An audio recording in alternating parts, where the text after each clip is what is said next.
DK's turn to... Welcome all to the Thunderfunking DotAcast. I am Cranberry Thunderfunk, and I am most pleased and excited to bring you Game 3 of a best of 5 between LGD and DK in the Dota 2 Super League semifinals. It's gonna be great. I have to wake myself up a little bit after Game 2. DK, they bring it 1-1. LGD, they took Game 1 with a really nice, not much hesitate to call it a wombo combo, but they had a Magnus landing some big reverse polarities, ramming people into to ice paths, and followed up with unstable concoctions from Alchemist, which is why we see an Alchemist first banned in this game. And it worked out very nicely for LGD. DK, they took Game 2 with what was a very exciting early game. A lot of kills in the first 20-25 minutes. A Slark mid, which I always love to see, and Burning playing a very aggressive Weaver, moving all across the map, and then it turned it into a 20 to 25 minute base siege, with DK just kind of camping outside of LGD's base for a very long time. In my mind, because they opted to wait on picking up the necessary pushing items like a pipe, never getting any kind of minus armor in the forms of AC or Desolator. So extended the game by quite a bit, and for a brief moment LGD looked like they might have been able to pull off the Spectre comeback, but in the end some not great positioning from Yao on Batrider, and he ended up getting taken out of the fight with no buyback, and that opened up the entire base for DK to roll through unstopped. There's a big pick right off the bat here for DK, and it's the anti-mage. Burning plays probably the deadliest anti-mage in all the world. Burning is the best farmer of all position 1 players across the world. Consistently gets, I think I quoted the statistic in Game 1, but 263 last hits per game. It's a full 20 above the second highest, and that's Mushi, who occupies the second slot. Mushi from Orange.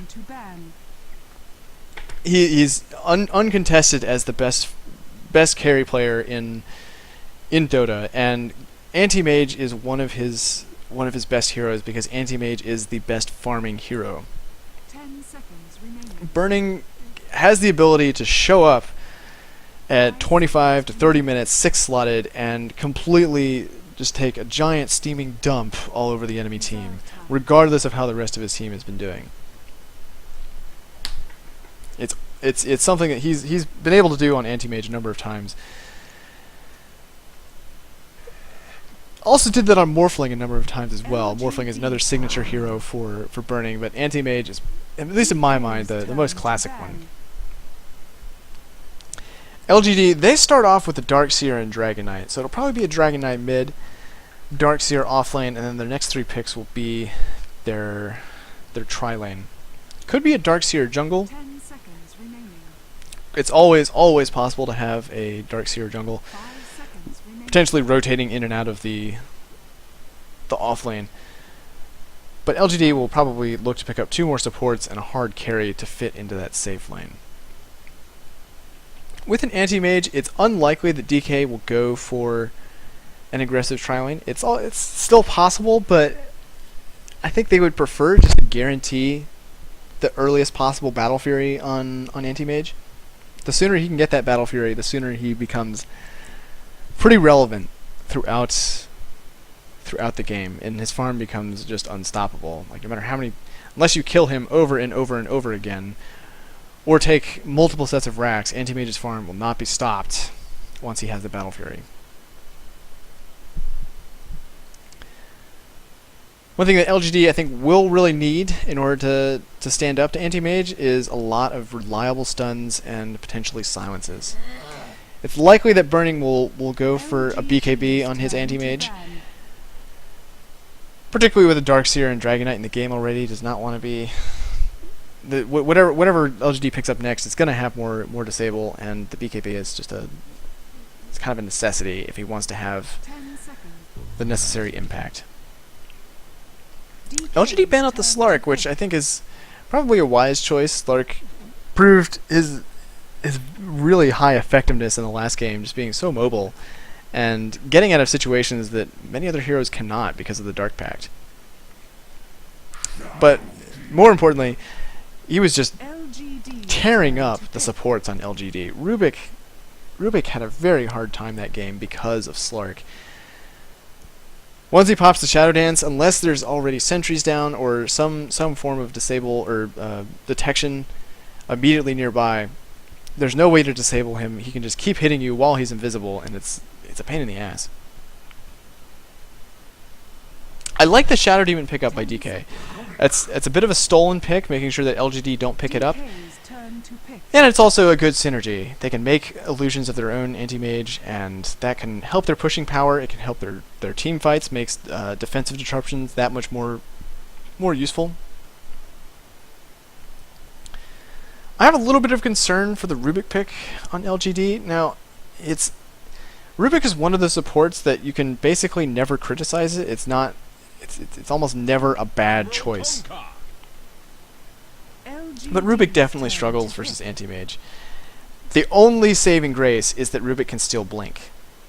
But if Burning picks up a basher, once he's got his Manta style, his movement speed, even with blink on Rubik, he'll be able to keep up with him no problem and can really just burn him down quite fast. And actually, I would say that Darkseer similarly is vulnerable to anti-mage.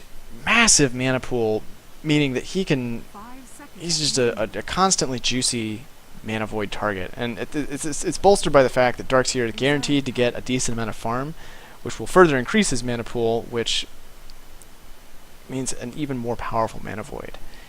DK, I like this too. There's a lot of nice synergy here. They get the Kunkka with the Shadow Demon, and I wasn't thinking about the Kunkka since I was only thinking about how the Shadow Demon relates to the Anti-Mage. But the Shadow Demon Kunkka combo is very powerful. Disruption into Torrent, as well as Tidebringer. It's a lot of damage, and it's going to make whatever lane that Shadow Demon and Kunkka are in very, very deadly. We'll have to see how DK runs the lanes. I would assume this is a Kunkka mid, and Anti-Mage will of course need a lot of support down at bottom. Or sorry, top, since they're on the Dire. But Shadow Demon can rotate in between the lanes, and if Burning is having an okay time on his own, then that frees Shadow Demon to put more pressure on LGD's other lanes, which, given the Spectre pick, it's very unlikely that they're going to go aggressive. They tried to do that last game, and it didn't really pay off. There was a lot of lane swapping going on, which it's always fun to see, because it kind of reveals how the teams predicted the other lanes were going to go, and then you can see that they weren't expecting them to be in a certain way. I think the aggressive Triwine is probably somewhat more viable. It really depends on what support they pick up for the third there. It needs to be something with damage and disable. 5 seconds. Is there Visage in the pool? Visage was banned. Bane I don't think would be a good idea. Crystal Maid's not a good idea. I would say no to the Lina or the Leshrac. Definitely not a Venomancer. It's tough to say what supports are most desirable for LGD. DK also need to pick up another support. The Chen gets banned out, which I think is probably a pretty wise idea. Shadow Demon alone can support Anti-Mage without too much trouble, and Chen would provide a lot of utility to all of the lanes. A Chen Shadow Demon gank is basically lights out for Dragon Knight mid, or anybody down at bottom. 10 seconds remaining. At least if Kunkka's there. Kunkka has to be Kunkka's kind of the damage necessary. And they go for a Lion! Have not seen Lion in quite a while. He's been a very infrequent pick for a long time. he just tends to struggle in lane. He kind of has the same problem as Dazzle in that he needs all of his levels.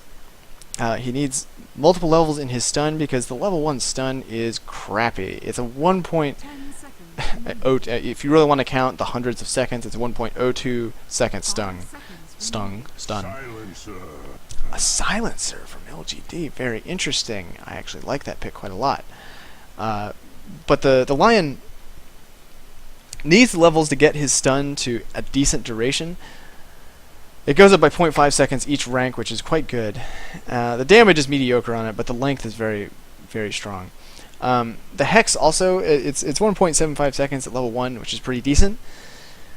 But it's 4 seconds at max rank. That's absurdly good. And so you really want to be getting lots of levels on Lion. And an under-leveled Lion can be a big liability for his team. I like the Silencer last pick by LGD. Silencer provides a form of lockdown for anti-mage. Preventing the silence means that he won't be able to blink. It can really harm the follow-up initiation for DK. So, you know, if rotk hookshots in, pops the cogs, if DD is able to land or to use his global silence before then there won't be a boat, there won't be disruption, impale, earth spike. Sorry, those have almost identical animations and stun durations and all the above, so I get Earth Spike and Impale confused with the nomenclature. And Finger of Death, too, is another thing that's not available. The Silencer pick could be really strong in this game, so I'm excited to see how LGD manage in this game. So, LGD on the Radiant side this time. They've got Darkseer being played by Yao. DDC playing Rubik. Sylar once more on Spectre. Hopefully he can get more farm than he did in Game 2. DD on Silencer. And Zhao 8 playing that Dragon Knight. Burning, he's going to be on one of his most favorite heroes, Anti-Mage. Super will be on Kunkka. ROTK on Clockwork. QQQ on Shadow Demon. And MMY playing that Lion.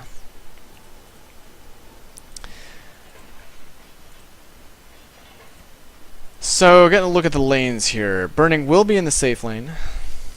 And RTK almost guaranteed to be here in this off lane. Now, I have to assume that it's not going to be an aggressive tri-lane for DK. It just wouldn't be a good idea. Going back to Lion needing levels. The battle begins. It's a recipe for disaster for him. And he just doesn't offer anything at level 1 or really even at level 2. Arguably, the best thing he offers is Mana Drain, and that's not that great. It is decent versus Spectre because it means that, I mean, he doesn't have that much mana, so if you can burn through his mana. Oh, RHK, he's actually going to be doing a little bit of a cheese play here. Trapping some of the creeps behind the trees with his cogs and delaying some experience for Sylar. And actually, this is pretty fortunate that he's doing this right now because DD picked up a double damage, and that means he can't step anywhere nearby. So it means that the lane will get pushed a little bit more, actually quite a lot more towards his side of things. Oh, a really nice trap this time. Oh, never mind. That's actually you get 3. That's really good. That's it's actually quite hard to get more than 2 creeps with this strategy. So RTK will have to release them to get the experience for this wave, but it will guarantee his level 2. And means that he's not suffering under the double damage from DD. Up atop, it's an abandoned lane for LGD. They've decided that they're not going to bother challenging the combo up at top. And Shadow Demon, as a result, is able to rotate mid. Can he land the disruption here? That's the question. Actually chooses not even to bother here. I think they wanted to get more levels, perhaps on QQQ before they attempted RTK. He actually steps out, ends up going down. I'm not sure why he was stepping out so far. Meanwhile, LGD or DK, they attempt to go on to Zhao 8, but with not much success. I'm not sure why ROTK stepped out. He knows this tri-lane is pretty deadly, and leaving his tower, as much as he wants to get the experience, it's not gonna work out in his favor. So that'll make life a little harder for him down in this bottom lane, and he may continue to do the... Oh, yep, he's doing it again. Actually, it's interesting when the creeps decide whether or not to go down the path. I'm not sure what determines that. The creep AI, I think, is rather confused by this tactic. The poor creeps, they just don't know what's going on. These poor sons of bitches.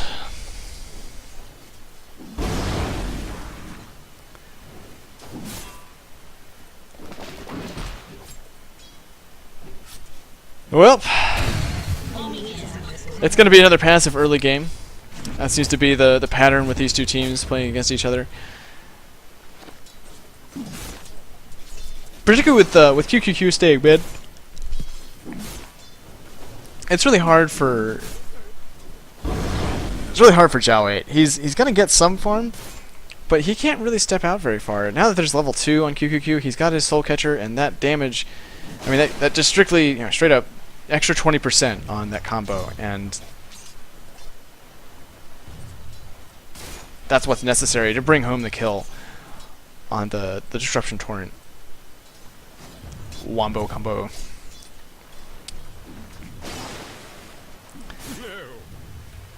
There are some good wards here from QQQ. He's just zoning Zhao 8 out. Not really, but I like the ward here from DK. LGD, sorry. Making sure that he's got vision of pretty much wherever QQQ is. He knows that if he's not anywhere nearby, then he's going to be over towards the left, fighting some danger. And you can see Zhao 8, he's been positioning himself over on the right side, where he knows it's a little safer.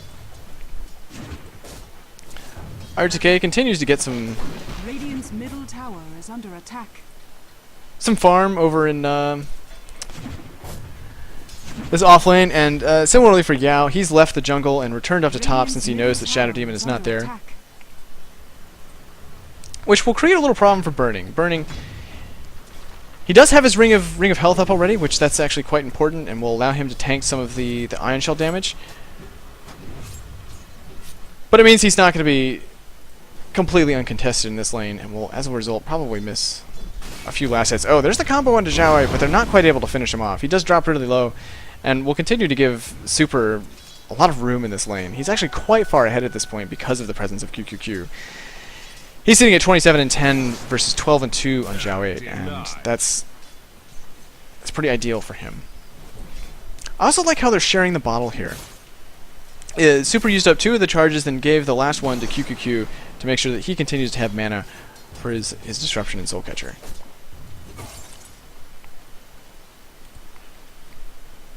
Burning up at top is getting a lot of pretty massive last hit lead. I think because of the pulling that's been going on from LGD, Spectre is not particularly good at lasting under the tower, especially compared to Anti-Mage. And Sylar's build, he's only got boots and a stout shield. He has no form of extra attack damage. Whereas Burning, he's got a Poor Man's Shield and a Quelling Blade, so really easy for him to last hit under the tower. And as a result, he's 41 and 7 versus 29 and 4 in Sylar. So he's feeling pretty good about that. In terms of the late game, Spectre versus Anti-Mage, it's pretty close. The problem is that if they're equally farmed, then it really depends on the team. It comes down to the supports, the stuns, getting Desolate procs, things like that. If Spectre has a Manta style and all 3 illusions are proccing Desolate, then that's a lot more damage than what Anti-Mage deals with his feedback, and they're pretty comparable in that respect. The thing is that Mana Break is strictly less damage.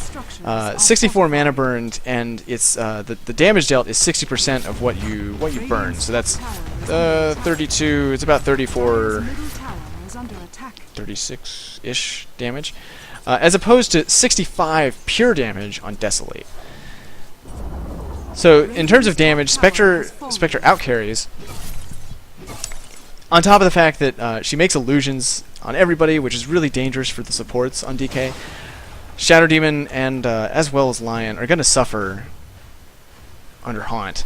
especially if there's any like really big item pickups.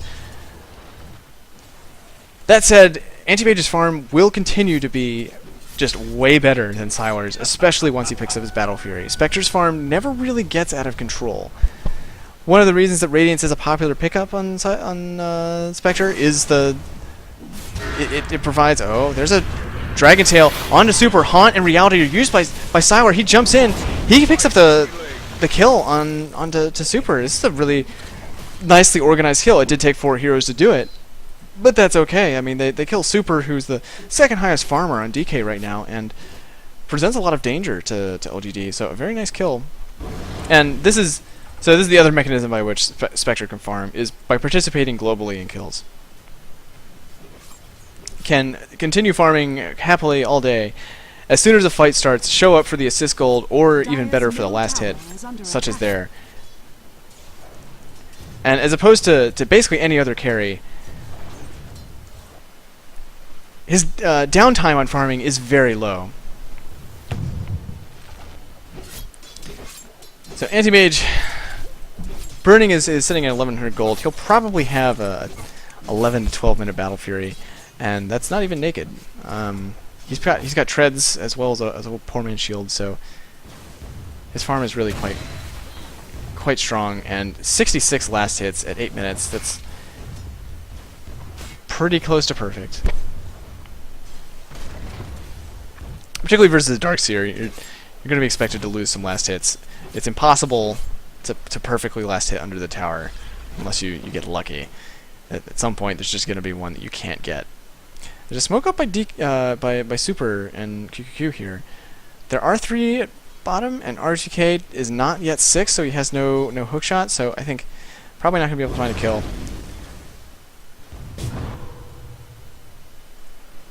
Burden continues to be left alone up at top, and I think this is a problem for LGD. He's already getting some damage onto the top tier 2, and unless LGD responds in some way, I think this could be trouble. Xiaowei is not enough to respond to this. Now Xiaowei, he doesn't feel particularly comfortable staying mid, because if he eats the full combo, he will die. Oh, down at bottom, rotk. He used the Spectral Dagger and all of the Ion Shell damage. Sylar picks up his second kill this game, so Sylar's got that closing the gap between him and Anti-Mage, and I am throughout this game going to be comparing Sylar and Burning, because since both of them are having pretty decent free farm starts, and there's not a lot of ganks going back and forth, it really comes down to how these two carries perform.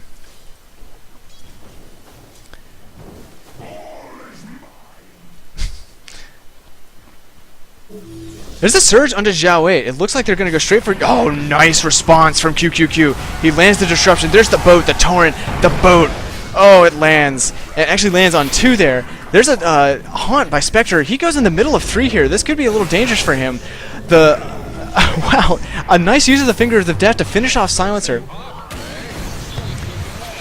And so it's a 2-for-1 in favor of DK. Spectre does manage to pick up a kill on Lion there, so it's not terrible for LGD, but that was Xiaowei going down, as well as Silencer, and Silencer was not there for the kill to steal the intelligence. So I think it overall favors DK, especially because Burning continues his free farm up at top, and he's going to have his Battle Fury in mere moments. He's finished the Perseverance and just needs to pick up the Claymore. rotk is suffering for experience quite a lot down here. Has not yet managed to find his level 6, and it's almost 12 minutes into the game. So as an offlaner, not doing particularly well. Particularly compared to Yao, he's level 8. He's almost got his mechanism, as well as a soul ring, and rotk has no such items upcoming on him. So I really like the use of the Finger of Death there by MMY, making sure that there was a kill tray there, because he used it just milliseconds before he died.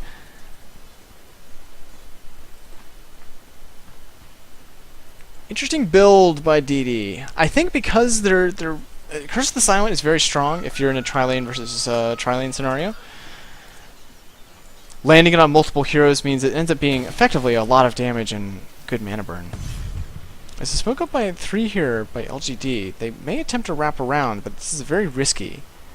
They don't have a mechanism up, and I think that's really what they need to find a kill here. I think they're hoping that rotk stayed around bottom, but they don't have a ward. It's another problem with their time spent down here. I think they're just going to end up wasting a lot of their time.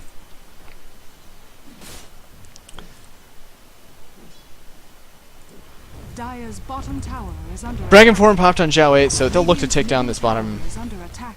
tier 1. Dire's structures are Should be no fortified. problem for them. Although rotk finally has hit his level 6, he's bottling up to get his mana. A good initiation here. Could work really well for...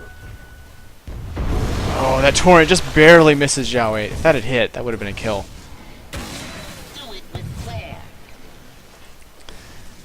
There's 5 grouped up here for LGD. They continue to leave Burning totally alone up atop. Radiant's top tower is under attack. And I think this is a fight that... Oh, this boat could be huge! Oh, nicely dodged by LGD. Completely whiffs. And that's going to mean the tower going the way of LGD. I think the boat used a little bit prematurely. The Purge and Disruption could have been used to set up a kill there, as could the Impale, or sorry, or the Earth Spike, or the Hookshot. I don't think it was that dangerous to go in. It would have been 4v5, but the boat really could have secured a lot of kills there. Especially since the mechanism is still not yet up on Yao. Which would have served as a lot of survivability for LGD in that fight. The boat basically completely, or the mechanism completely negates the boat damage. Dire's middle tower is under attack. No trouble. So 14-minute Battle Fury on Burning. Since he's got the treads and Poor Man's Shield, I think that's pretty good timing. And 111 last hits at 14 minutes. That's also really good. And Radiant's middle tower expecting to is see under that attack. double in about 8 minutes here. Perhaps even less than that. He's going to stay in the jungle and farm up, at least until he has a Manta style. There's no reason for him to step out yet. There's not a lot of action on the map right now, and DK are pretty good at stalling this game. LGD are oh, they're gonna find QQQ. This is a free kill. Radiant's middle tower Yep. is under attack. And 2 ints stolen. Oh, can they land the boat onto Zhao 8? No, Zhao 8 moves forward. He manages to miss the boat.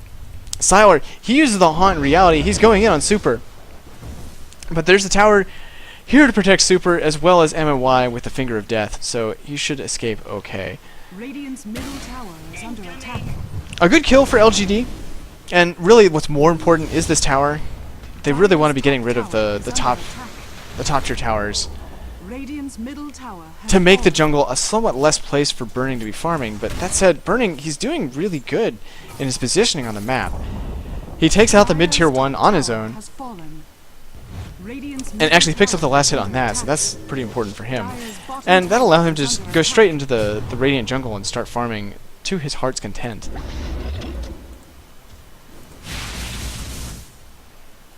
Dire's bottom tower is under attack. So Burning, he's not too worried about losing that top tier 2, or top tier 1 even.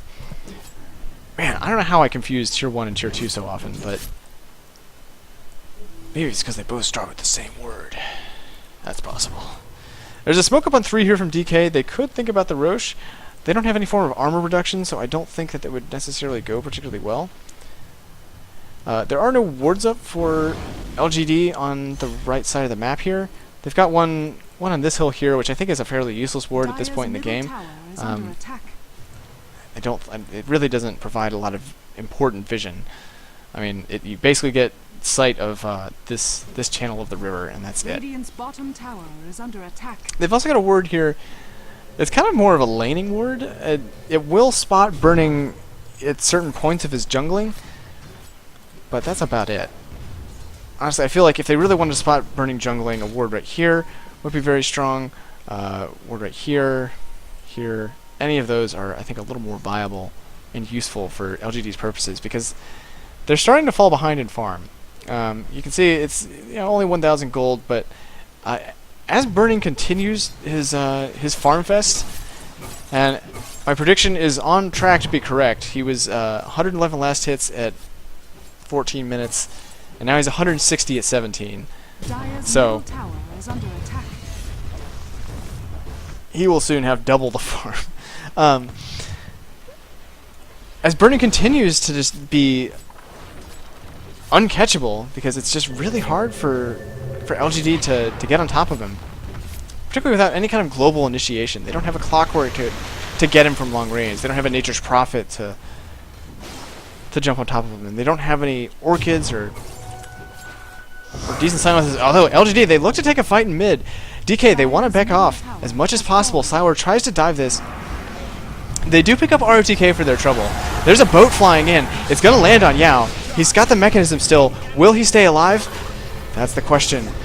There's Finger Death is already used.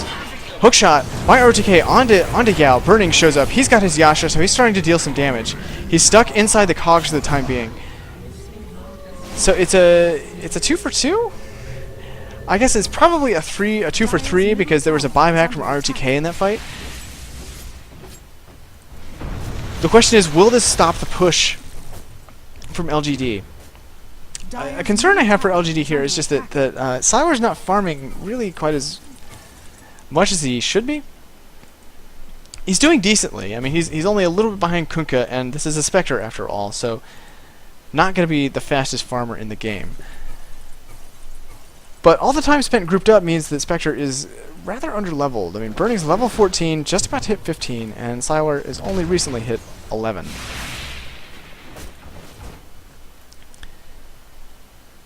I feel like at this point Spectre is really only matching up to Kunkka in terms of impact and presence in these fights, as well as overall farm. And that's not the impact that you really want a Spectre to be having.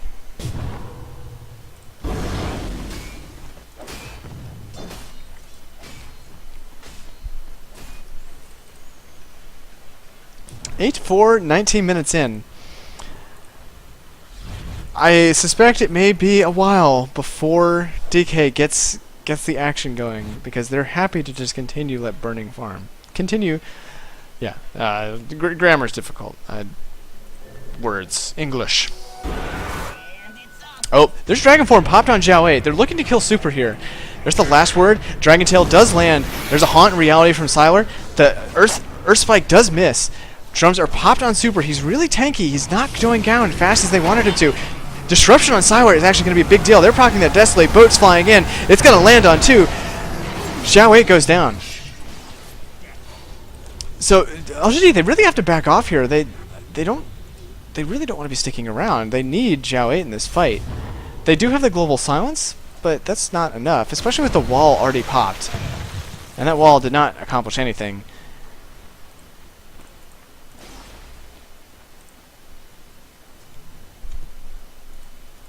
So overextension from LGD, they got really greedy for that kill on Kunkka. But with the drums and his Ogre Club picked up, and that was probably the difference maker, was the Ogre Club. Extra 190 health. Yes. That plus his drums makes him pretty tanky, and meant that he wasn't going down to Spectre's pretty decent damage. I also like the disruption there from QQQ. Disrupting Spectre is rather strong, because those illusions get the Desolate. And sylar was trapped alone with his illusions and ate a lot of damage as a result. Mantis Style is now finished on Burning, so just keeping track of this, a 21-minute Mantis Style. And now his presence in these fights becomes a significant factor. He can show up and deal quite a lot of damage. There's a nice Ancient stack here. This appears to be triple stacked. Yet more gold going the way of Burning, and let's just keep track of the gold per minute. He's about to peak over 600 as a result of taking the stack. He's doing quite nicely, and really has yet to pick up any kills either. So yeah, he's got 1 kill, but that's about it. LGD, I feel like they're struggling in this game. They're really falling far behind here. I mean, Radiant structures are fortified. Burning is just going to have such a big impact already. I mean, look at his illusions. In fact, the Mana Void he could have killed Yao straight out there. He has a level 3 mana void. Yeah, level 3 mana void. That's point. I mean, yeah, since there's not a lot of stuff going on, I feel okay doing a little bit of theory crafting here. 1.1 damage per point of mana missing. He was down 600. So okay, it would have been a little close, but that would have been most of Yao's health. And that's only going to continue to be more and more of the case. Especially, this looks to be a Scythe of Ice coming up on Yao. LGD are going to need a lot of disable to deal with Burning. The question for Burning is, does he go for the BKB? He's had a really fantastic start, and if you're behind his anti-mage, then it is definitely a necessity. But he's not behind. He's actually quite far ahead. He's, oh god, almost double the net worth of Sylar in this game. Oh, there's a boat flying into Sylar. Does he have the haunt? Yes, he does, but I don't know if that's going to save him. Actually, Finger of Death used, and rather wasted vacuum there. Oh, DD. Goodbye, DD. A little we knew ye. So DK, they find two very, very valuable kills there. Most importantly, taking down Silencer, or not Silencer, Sylar, who is working towards his Radiance. Going for that once more this game. Anti-Mage does not give a fuck about Radiance. Not a single one. So I again do not approve of this choice. A Manta Style is a much stronger item, especially if you have a Diffusal. A Diffusal is a very good item versus Anti-Mage, who, if he doesn't have his mana, cannot blink away. And if you have your Manta Style illusions combined with your Haunt Reality, you can really burn through his mana in short order. And Spectre probably cares about mana much less than Anti-Mage does. All Spectre has to do is be alive, and she's dealing the dispersion damage.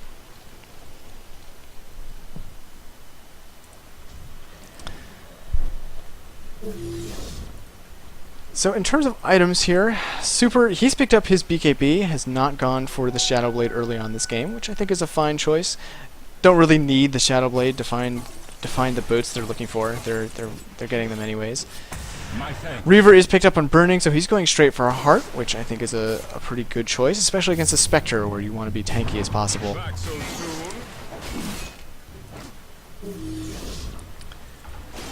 RGK has picked up a Buckler, which means he's going for a mech. I'm not a big fan of mech on Clockwork because of how much he struggles with mana problems. I mean, he's only got a mana pool of 370, and I mean 150 mana for your hook shot. So that's, you know, his full combo basically uses up his entire mana pool as is. A BKB incoming on Zhao 8, which will help him deal with Burning somewhat, but that's definitely not enough. A late BKB on Dragon Knight, I don't know. Dragon Knight is quickly looking to be a very low impact hero in this game, and that puts all of the weight for LGD onto Sylar. Dire's middle tower is under attack. Additionally, the BKB doesn't do particularly much versus Super. I mean, I've been talking about Burning all game, but Super is a relevant source of damage in this game because of the Tidebringer. It blows through all of Dragon Knight's passive armor. Oh, Super! He's looking for an X marks the spot here, and this is where Shadow Blade. Oh, the hookshot just barely misses. Actually, over at top, Burning manages to finish off a tower with his illusions, but that's where a Shadow Blade would be really useful on Super. Would be he could have caught up there, no problem, and would have found a kill target. So just as Sylar finishes his first item, the Radiance, Burning finishes his third item, the Heart. So he's now really tanky, and the split push from him is going to get pretty beastly. He can basically suicide his illusions onto a tower and have a fantastic time of it all around. Takes another stack here. Burning after the stack, he is so close to just straight up doubling the net worth of Sylar. DK, they're happy to continue doing this as long as they want. Burning is just gonna keep farming, and I mean they could wait until he's 6 slotted and which that's not going to be very long from now. He's only got 2 more items plus Boots of Travel, really, that he's waiting for. I mean, once he picks up a Butterfly, he's going to be... He can probably solo most of LGD. The only big trouble for him will be the wall from Darkseer, and for this reason, I almost feel like they need to...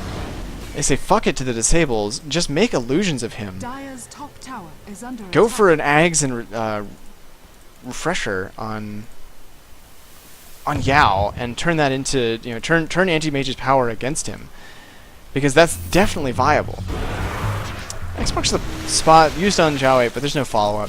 DK, they're just buying time here. They're letting Burning continue to farm, and they'll slow down these pushes as much as possible, which Boat is really good at doing that.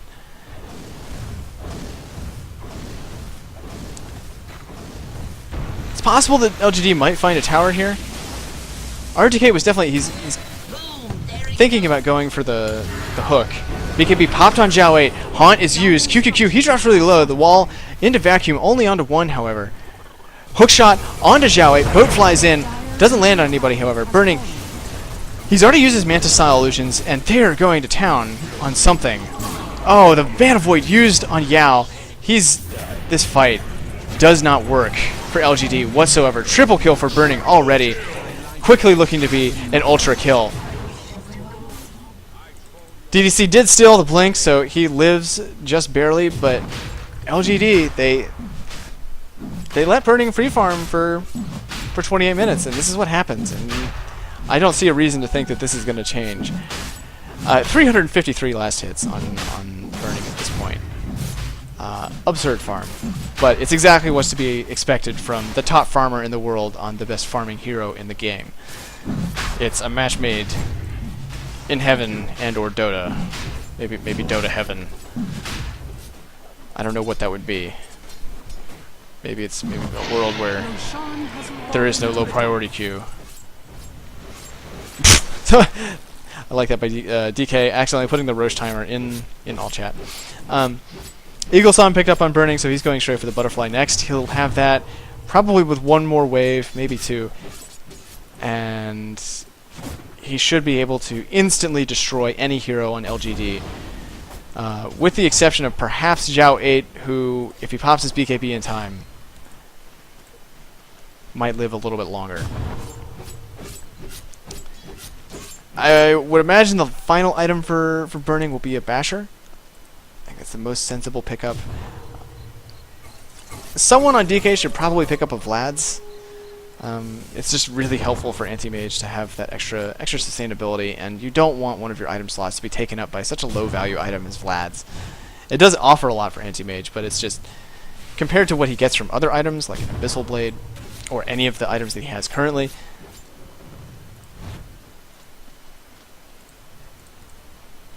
it's pretty sickening. So Butterfly is finished on Burning, and he's ready to start pushing. He's got that Aegis.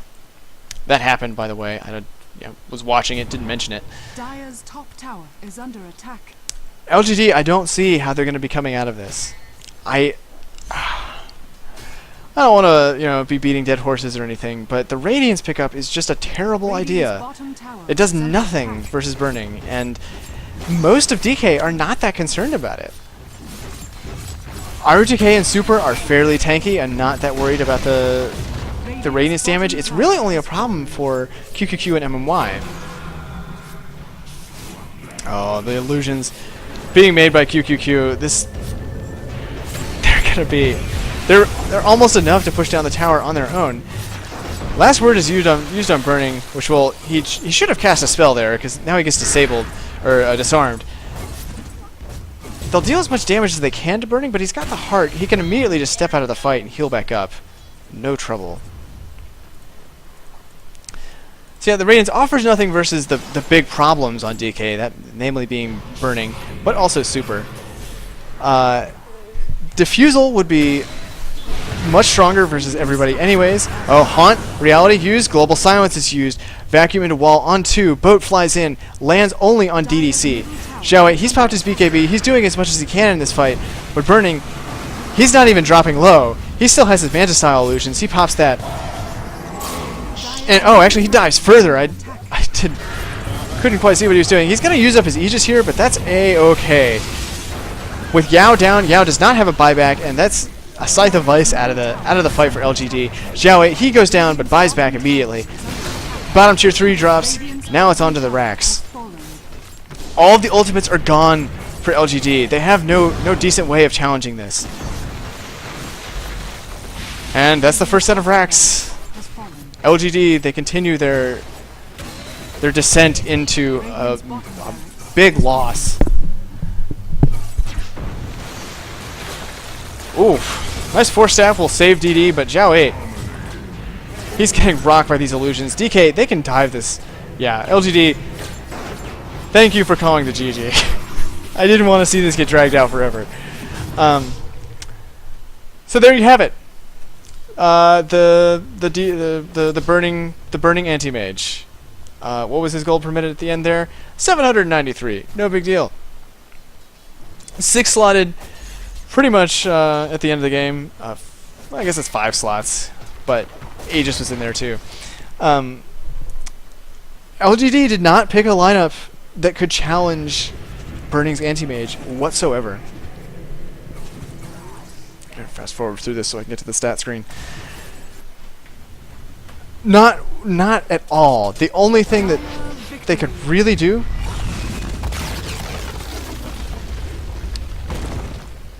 was to have Yao top to somewhat. I mean, by the time that Yao rotated top, he'd been in the jungle for a little bit. By the time he went up there, there was already a Poor Man's Shield and a Quelling Blade on Burning, and that meant that he could last it under the tower no trouble. He could kill the Ion Shelled creep fairly quickly. It was not that dangerous for him, and he also already had his Ring of Health, so the damage he was taking from Ion Shell was just not that much of a problem. A clear case of getting outdrafted, but also outlaned quite heavily. LGD, I feel like in this game they never had a chance. They had no way of taking out Burning, and particularly with the build on Spectre, no way to damage him down. They just didn't have the DPS, and Dragon Knight does not offer anything versus Anti-Mage. Darkseer certainly does, but I think it was a really smart choice by DK to pick up the Shadow Demon, because that was the one hope LGD would have had in terms of supports.